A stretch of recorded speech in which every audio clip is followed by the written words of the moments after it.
నమస్తే. ఈరోజు మన స్టూడియోలో ప్రముఖ తంత్ర జ్యోతిష్యులు, జ్యోతిషరత్న, జ్యోతిష సామ్రాట్ చింతా రుక్మాన్ గదరావు గారు మనతో ఉన్నారు.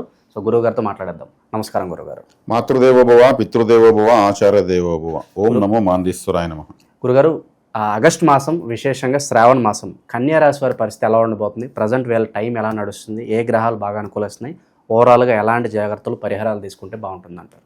2025 ఆగస్టు మాసము కన్యారాశి వాళ్లకు ఎలా ఉంది అని చెప్పుకునే దాని ముందు వీళ్ళ యొక్క సహజ లక్షణాలు కొన్ని మనము చెప్పుకున్న తర్వాత వీళ్ళ మాసఫలాలు చెప్పుకుందాము. కన్యారాశి అంటే కాలపురుషునికి 6వ రాశి, అంటే 6వ స్థానం జ్యోతిశాస్త్రరీత్యా శత్రు రోగ రుణాలను తెలియజేస్తుంది. కన్య అంటే పరిపక్వతకు అపరిపక్వతకు మధ్యలో ఉన్నటువంటిది కన్య. అంటే పూర్తి జ్ఞానం ఉంటుందా? ఉండదు. పూర్తి అమాయకత్వం ఉంటుందా అంటే ఉండదు. వీళ్ళు చాలా సున్నితత్వమైన మనుషులు అనమాట. వీళ్ళు చిన్న విషయాన్ని కూడా హట్ అయిపోతారు. పౌరుషం చాలా ఎక్కువ వీళ్ళకు. ఎందుకంటే ఉత్తరా నక్షత్రంతో ఈ రాశి ప్రారంభమవుతుంది. ఉత్తరా నక్షత్రము సూర్యభగవానుడిది. చాలా ప్రౌడ్గా ఉంటారు, చాలా ప్రెస్టేజ్గా ఉంటారు. వీళ్ళ తప్పు ఎత్తి చూపిస్తే మాత్రం వీళ్ళు ఎట్టి పరిస్థితులను ఒప్పుకోరు. ఇదే ఈ కన్యా రాశి వాళ్ళకు ఏదైనా శుభకార్యాలు తీసుకుంటే కన్యా లగ్నంలో కానీ పెట్టుకోకూడదు, ఎవరు కూడా పెట్టుకోకూడదు. ఎందుకంటే ఈ కన్య అనేది కాలపురుషునికి 6వది, శత్రు రోగ రుణస్థానము. అందులో లగ్నం పెట్టుకోకూడదు. ఎందుకంటే ఈ కన్యారాశికి బాధకాధిపతి గురువు, జ్యోతిశాస్త్రంలో శుభగ్రహమైన గురువు బాధకాధిపతి. ఆయన 5వ స్థానంలో నీచ పొందుతాడు మకరంలో. ఇక 2వ శుభగ్రహమైన శుక్రుడు ఈ రాశిలోనే నీచ పొందుతాడు. అంటే ప్రధాన శుభగ్రహాలైనటువంటి ధనకారకులైనటువంటి గురు శుక్రులు ఈ రాశిలో ఒకరు నీచబడితే ఈ రాశికి ఒకరు బాధకాధిపతి, 5వ స్థానంలో నీచబడతాడు గురువు.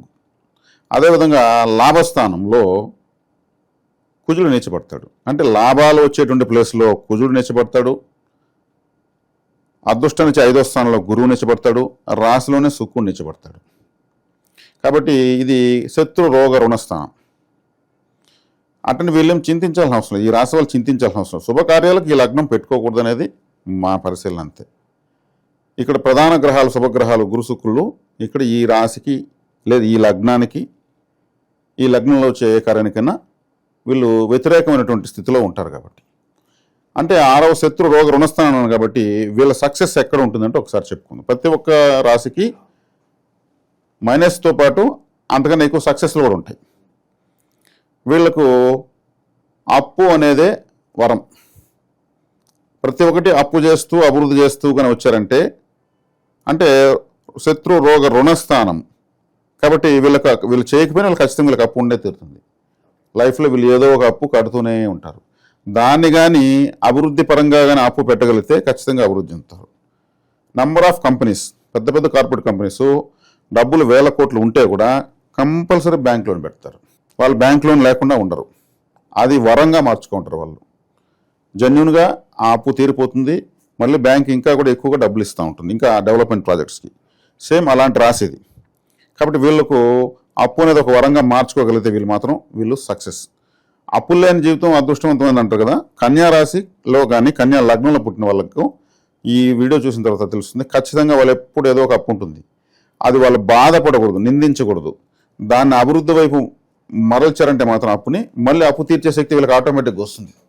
దాన్ని వృధా చేస్తే ఎవరైనా ఇబ్బందే, అది తెలిసిన విషయమే. కానీ కన్యారాశి వాళ్ళకి ఎస్పెషల్లీ దాన్ని అభివృద్ధి పదం వైపు వీళ్ళు పెట్టగలిగితే ఖచ్చితంగా వీరు మంచి స్థాయికి వెళ్తారు. ఇక ఈ మాసం, ఈ ఆగస్టు మాసం వీళ్ళకు కుజుడు, రవి, కేతువు, గురువు అనుకూలంగా లేరు. అనుకూలంగా ఉన్న గ్రహాలు రాహువు, బుధుడు, శుక్రుడు, శని. ఈ రాహువు 6వ ఇంట్లో చాలా బలంగా ఉన్నాడు, ఈ రాశికి మంచివాడు. శని కూడా 6-7 స్థానాల్లో 7వ స్థానం పక్కన 6వ స్థానం వైపు వస్తున్నాడు. పాపగ్రహాలకు 6వ స్థానం బలం ఎక్కువ. అదేవిధంగా ఇక శుక్రుడు 10వ ఇంట్లో ఉన్నాడు. అంటే భాగ్యాధిపతి, కోణాధిపతి కేంద్రంలోకి వచ్చాడు, అది మంచిది. ఇక శనేశ్వరుడు మనం చెప్పుకున్నాం ఏమని, అనుకూలంగానే ఉన్నాడు 6వ స్థానం అనేసి. ఇక కుజుడు, రవి, కేతువు, గురువు కొంచెం వ్యతిరేకంగా ఉన్నారు. దీన్ని బట్టి చూస్తే వీళ్ళకు ఈ మాసం ప్రధాన గ్రహాలైనటువంటి రాహువు ఎప్పుడైతే రాహు బలంలోకి వస్తారో జాతకులు, అది గోచరంలో కావచ్చు, జన్మ జాతకంలో కావచ్చు, ఇతర గ్రహాలను పనిచేయనీడు. బలంలో రాహువుని మించిన గ్రహం లేదు. రాహుకారకత్వాలే ఎక్కువ. కలియుగం రాహువుదే అనేది మేము నమ్మే సిద్ధాంతం. తంత్రదోషం ఏమి నమ్ముతుందంటే కలియుగం రాహుది, కింగ్ ఆఫ్ ద కలియుగం రాహు. ఈ రాశికి ఒక విధంగా ద్వితీయ భావాధిపతి అని చెప్పొచ్చు. ద్వితీయ భావాధిపతి శుక్రుడే, కానీ శుక్రుడికి కూడా లేనంత అధికారము శుభత్వము రాహుకు ఉంది. ద్వితీయ స్థానం తులలో స్వాతి నక్షత్రం 4 పాదాలతో పూర్ణంగా ఉంది. కాబట్టి రాహు 6వ ఇంట్లో ఉన్నాడు కాబట్టి ఇంకా ఆ పక్క గురువు అన్నా ఉన్నాయి, ఇంకెవరన్నా ఉన్నాయి. ఎలాంటి ఫలితాలు ఉంటాయి అంటారు? బాగుంటాయి రాహు. అద్భుతమైన శుభ ఫలితాలు. 6వ ఇంట్లో రాహువు అందున మూల త్రికోణ రాశి. ఈ కన్యా రాశి వాళ్ళకి ఒక విధంగా జాక్పాట్ అని చెప్పొచ్చు. రాహువు ఎప్పుడు కానీ వీళ్ళకి లాభంలోకి వచ్చినా అసలు అష్టమంలో కూడా ఉండలేండి, వీళ్ళని అంతగా ఇబ్బంది పెట్టడు. ఎందుకంటే ఈ రాశికి రాహు శుభగ్రహము. 6వ స్థానంలో మూల త్రికోణం అవుతాడు. శత్రువులను ధ్వంసం చేసేస్తాడు. శత్రునాశనం జరిగిపోతుంది. శత్రువు కూడా మిత్రుడుగా మారే అవకాశం ఉంటుందా? శత్రువు కూడా మిత్రుడిగా మారే అవకాశం, మిత్రులుగా మారాల్సిందే, సరెండర్ అవ్వాల్సిందే. ఈ సమయంలో కన్యారాశుల కోర్టు కేసులు ఏదైనా ఉన్నాయంటే కూడా వీళ్ళకి అనుకూలంగా వస్తుంది.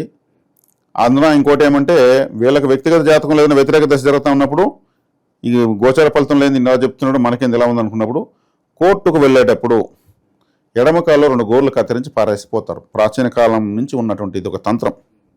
ఎగురుతున్న మధ్యస్థాలకు, వాదోపవాదాలకు, కోర్టుకు, వాయిదాలకు వెళ్ళే వాళ్ళు ఎడమ కాల్లో ఒక 2 గోర్లు సింపుల్గా అలా కత్తిరించి పారేసిపోవడం వల్ల అవతల వ్యతిరేకంగా ఉన్న పరిస్థితి మనకు అనుకూలం అవుతుంది.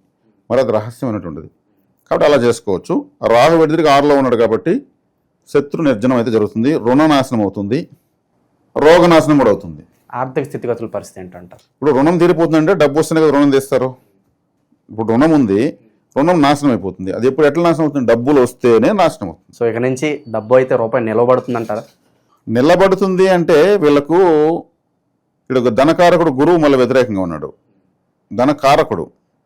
కానీ వీళ్ళకి రుణ నాశనం అవుతుంది అంటున్నాను. రుణ నాశనం ఏంటంటే ఆ తర్వాత మళ్ళీ వాళ్ళు మిగిలిబాట్లోకి వచ్చినట్టే. ఇక్కడ మళ్ళీ కారకత్వ గ్రహాలు కూడా తీసుకోవాలి. కాబట్టి ఈ రాశి వాళ్ళకు రాహు అద్భుతంగా ఉన్నాడు. శనేశ్వరుడు మళ్ళీ 6వ ఇంటి వైపు చూస్తున్నాడు. 7వ ఇంటి వైపు శని వెళ్ళినా కానీ వీళ్ళకి మంచిగా చేస్తాడు, పంచమాధిపతి కాబట్టి. కాబట్టి ఈ రాశి వాళ్ళు ఈ మాసము చాలా సంతోషంగా ఉండొచ్చు. జన్మంలో కుజుడు మాత్రం చాలా ఇబ్బందిగా చేస్తాడు. విపరీతమైన కోపము, అసహనము, తలకు దెబ్బ తగలడము, మతి మరుపు రావడము, లేదు ఇంకెవతున్న గొడవకు వాంటెడ్గా వీళ్ళే కూడా వెళ్ళడము, ఆవేశం ఎక్కువైపోతుంది. ఎందుకంటే కుజుడు రక్తానికి అధిపతి, జన్మంలో ఉన్నాడు, దేహం పైన నెత్తి మీదనే ఉన్నాడు. అప్పుడు ఆయన కుజుడు కూడా మేషరాశికి అధిపతి కాబట్టి తలకు సంబంధించిన గ్రహం కాబట్టి ఆవేశాలు లోను కాకుండా ఉన్న ఒకటి వీళ్ళు చేసుకోవాల్సిన వ్యక్తిగత పరిహారం. ఇక వ్యాపారస్తులకు ఏదైనా సూచన ఉందా? వ్యాపారస్తులకు బుధుడు లాభంలో ఉన్నాడు, రాశ్యాధిపతి లాభంలో ఉన్నాడు. అలా రాశ్యాధిపతి లాభంలో ఉంటే అద్భుతమే కదా. బుధుడు లాభస్థితి, శుక్రుడు 10వ ఇంట్లో శుక్రుడు అమల యోగము. మరి బుధుడు శుక్రుడు బాగున్నారు, శని రాహులు బాగున్నారు. ఈ రాశికి ప్రధాన గ్రహాలన్నీ బాగా ఉన్నాయి. కాబట్టి ఇక్కడ శనివర్గ రాశిది. శని వర్గానికి చెందినటువంటి బుధుడు, రాహువు, శని, శుక్రుడు బాగా బలంగా ఉన్నారు. సింపుల్గా వ్యతిరేక గ్రహాలు ఎంత వ్యతిరేకంగా ఉన్నాయి, ఇక్కడ అనుకూలించాలని సపోర్ట్ చేయాల్సిన గ్రహాలకు బలం వచ్చేసింది. అప్పుడేమవుతుంది, ఒక కుజుడు లగ్నంలో ఉండి ఆవేశాన్ని, ఓవర్ కాన్ఫిడెన్స్ని, అతి వేగాన్ని చూపిస్తాడు. ఎందుకంటే కుజుడికి ఆ స్థితి ఉంది. కుజుడు శని చూసుకుంటున్నారు. శని వక్రించున్నా కానీ కుజుడు చూపు శని మీద, శని చూపు కుజుడి పైన ఉంది. సెల్ఫ్ ఫైటింగ్ ఉంటుంది వీళ్ళకు. సెల్ఫ్ ఫైటింగ్ అంటే వీళ్ళతో ఘర్షణ పడుతూ ఉంటారు, వీళ్ళతో మాట్లాడుకుంటూ ఉంటారు. నేను వాడిని ఇలా చేస్తా అలా చేస్తాను, వీళ్ళు సింగిల్ మాట్లాడుకుంటూ ఉంటారు. ఆ తత్వాన్ని, ఆ సెల్ఫ్ ఫైటింగ్ ఇచ్చేది కుజశనులు చూసుకుంటే వాళ్ళ యుద్ధ గ్రహాలు. దీనికి విరుగుడేమంటే వీళ్ళ ఇంట్లో కుజశనులు యుద్ధ గ్రహాలు ఉన్నాను కాబట్టి యుద్ధం అంటే ఏమి, దేంతో చేస్తారు? ఆయుధాలతో చేసుకుంటారు. వీళ్ళ ఇంట్లో అదేదో ఎరగడలు తరిగివ్వడం మంచిది, బెండకాయలు తరిగడం మంచిది, కూరగాయలను వీళ్ళే తరిగివ్వడం మంచిది. ఒక ఆయుధం పట్టుకుని ఏదో ఒక పని చేయాలి. లేదు ఒక బొమ్మతో పాకెత్తుకుని బెలూన్స్ కాల్స్తూ ఉండడం, ఒక 10 బెలూన్స్ అని కాల్చాలి. లేదు ఒక చికెన్ సెంటర్ కాడికి, మటన్ సెంటర్ కాడికి వెళ్ళి ఫ్రెండ్స్ ఎవరైనా ఉంటే ఆడ చూస్తుండాలి, వాడు కట్ చేసి చూస్తుండాలి.